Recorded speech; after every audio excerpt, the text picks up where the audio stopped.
this is a cool reason or way to double or how to be more effective about a double, right? So like, Adam, I mean, you've been working especially too on a lot of pop-based stuff recently, but obviously you're just talking about the Honey Jar record. Is there anything unique or interesting that you like to do, or that works really well for your vocals in a certain context that might be cool? I mean, for me, like I've always followed what I've known to be the Beyonce rule. I don't know if this is the case or not, but I've always been told that this is the rule of you need to have an odd number of vocal tracks playing at all times. It has to be three, 5, or 7 parts.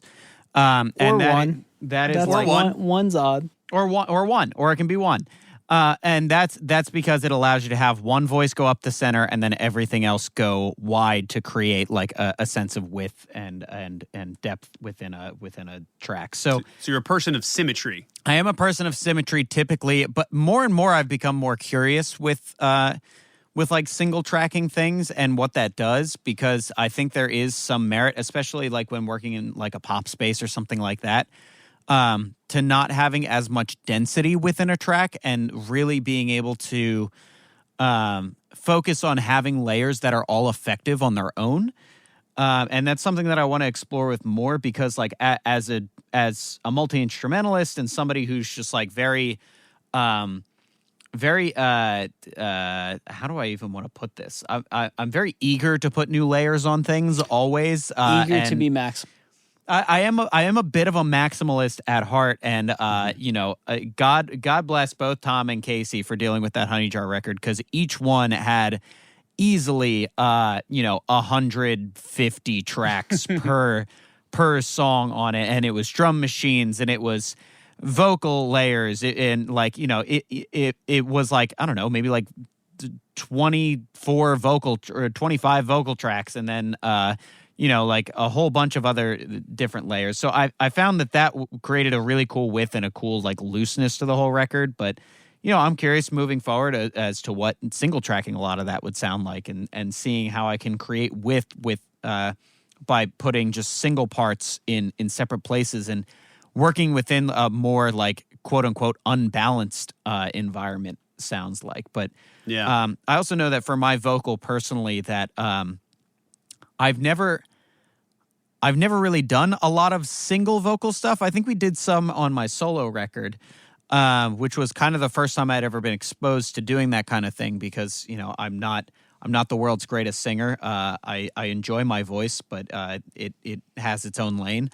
And especially doing a lot of the aggressive music that I've been more apt at performing as a vocalist, I find that double and triple tracking, one down the center and then 2 down the sides, is a really great place for my vocal to sit at, and like I can get as far off as I want at that point and go with, almost Jack White styling at that point, where like, when you listen to White Stripes records or his solo stuff, you hear like he's doing a vocal double, but like they're just kind of like the melodies are just kind of loosely the same shape. They're not accurate at all, and not to disparage what he's doing, because that's clearly an artistic choice and it works for him, and it creates this level of like chaos and complexity within his vocals that like if you had to write out the melody line, you still could, but like there's this looseness to this and that chaotic element and that energy that kind of thing brings. And I've really like enjoyed that about my voice, as well as other people's. But some people, I mean, like Kayla just has that voice where it's just like, nope, one mic. And honestly, send the rest of the band home.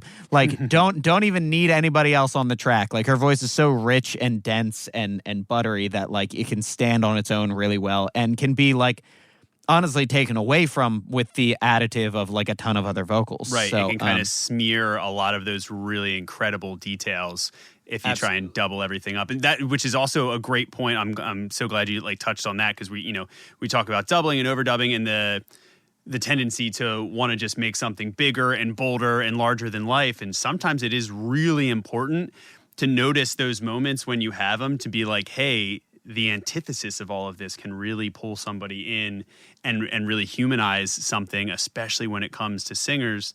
I mean, that's such a good example actually too. And she does have an incredible voice for that, and able to do like really powerful, soaring anthemic stuff. And also do this really fragile, intimate thing, and that not a lot of, not every vocalist can do, right? I mean, so that's a lot of great examples, and I love the idea of I think I agree. I used to be also myself very much a person decidedly of symmetry, and now I've been starting to get into and ruminate on a little bit more of like, okay, I don't have to double the same harmony line on the left and right. Maybe I can have a different one on the right and a different one on the left, but as long as they're like kind of rhythmically the same and balanced, it might actually help that width and help give a section a bit of a different feel and almost make the vocal sound more organic instead of hyper produced, and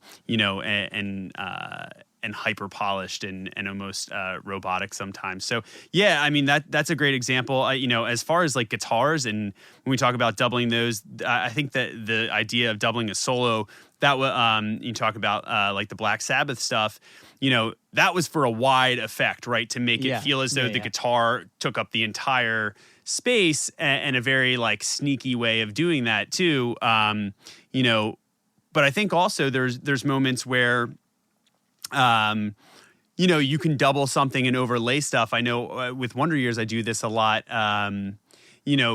to smooth something out and make it sound really consistent.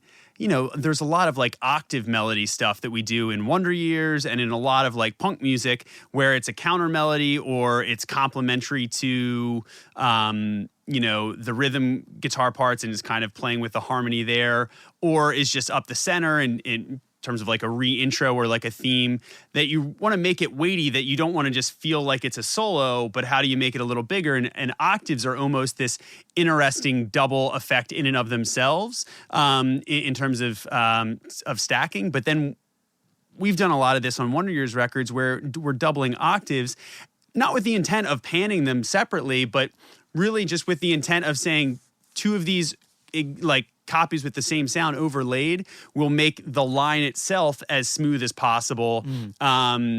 Not because I'm, not playing it and not getting a good take, but there's just something about it where, like I said, it fills in a little bit of the cracks, and especially with a lot of like high gain or like medium gain stuff, it just has this additive effect that then when it's panned, it maybe has enough of the weight that it can stand up and balance with another guitar, or that line can kind of soak through, as opposed to, having to push that fader up really high. And then all of a sudden you're like, man, it's kind of pointed, it does a little bit of a thing like that. But outside of that, I think one thing that I wanted to touch on before we wrap it up here, as far as doubling, and specifically for guitar, but for all instruments too, is talking about the idea of creatively using doubling to take two different sounds and instruments and that are playing the same line in unison as a double or an overlay to create what becomes this indistinguishable, like kind of new, unique sound and timbre and tone,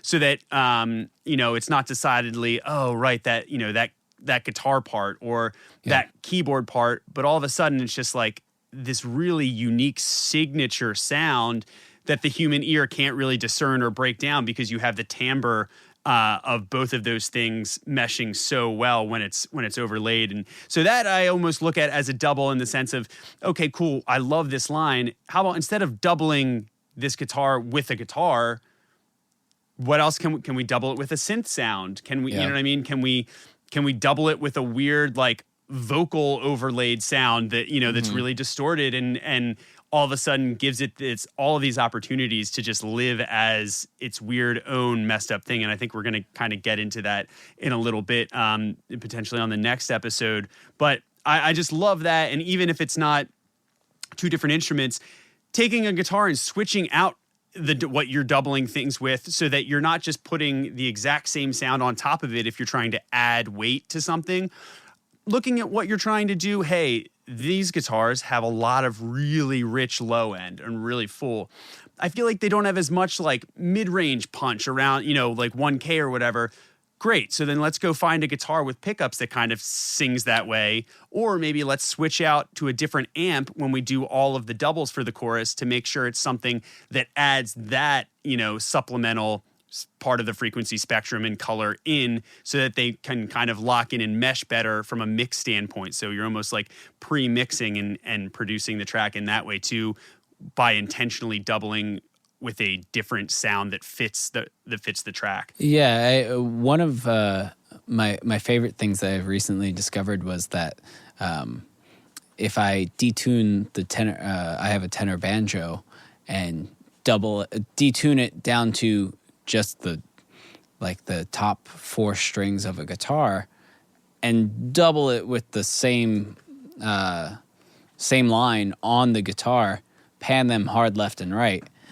It sounds like the craziest, so cool, pickiest Telecaster you've ever heard. Yeah, I've been doing a lot of similar things where like blending that with an acoustic guitar and an electric guitar, and then maybe like a plucky synth, or like, even the Nashville tuning guitar, which like if you're not hip to that, it's if you take like a 12-string guitar and you just have like the high strings basically and put those on a 6-string guitar, so half of the guitar is up the octave, and you double that with like a strummed acoustic guitar, it's like an elevated 12-string thing, but it's not, it's a little bit looser, so it feels a little bit wider. And, Tom's also an amazing sound designer and has done a lot of things where like he presses one button and just like 8 sounds happen at once, and it's something that you've never heard before. You want to talk about like creative timbre, that's your guy. Yeah. And like the last thing that I want to get in is like the creative doubling on a record that is very near and dear is on Bright Eyes, a Digital Ash record. The drums are doubled, and it creates this. It goes from where you would kind of expect the song to go to a completely new level, and to create these complex rhythmic devices that if it was one drum set doing the same thing, it wouldn't give the same energy, the same feel. So that drums, I feel like, are hard to double, and that's one of the like top tier examples, at least for me. And drums are really tough to double. We did some of that on my solo record where we pulled inspiration from, I forget who did that song, the 5-track. Drum take. It was Matt Chamberlain. The drummer is Matt Chamberlain, and he was using a mono overhead, and he recorded a slight variation of the same part 5 times, and then told the engineer to pan it, like, hard left, soft left, center, soft right, hard right, and then like he would have these fills that would just go across the entire like stereo spectrum, which was crazy. And you can get a lot done like that. That's where doubling becomes a lot more of like a compositional choice, where it's like, hey, if you can get 5 drummers in a room to like play that consistently and mic that all up, great, good for you. But like recorded music allows us to be able to do those kind of crazier things. But you also might not get the same exact effect. And you may not get the same effect because you don't have the same exact drummer. Well, and then you get into like the whole thing about like beating on like sonic beating and like beat frequencies, and like there's a whole genre of composition that's based off beat frequencies. You look at Steve Reich as a composer, a song for 18 musicians, where it's a whole bunch of people just playing polyrhythms, and then they're stacking them and doubling them on top and creating this completely new rhythm that makes that, like, when you pull everything apart, it's not there. It's not being played. Well, and I think that is a perfect description of what the overdub process has allowed music to evolve and grow into in that way, and allowed composition to become, because I don't think there's a world where you can get far enough down, to see what those things might sound like, or to really put them into play without the ability to hear things back and continually try to expand on them, try to layer them, try to double them, and use them to not only define the composition, but also to take elements, into an otherworldly place with the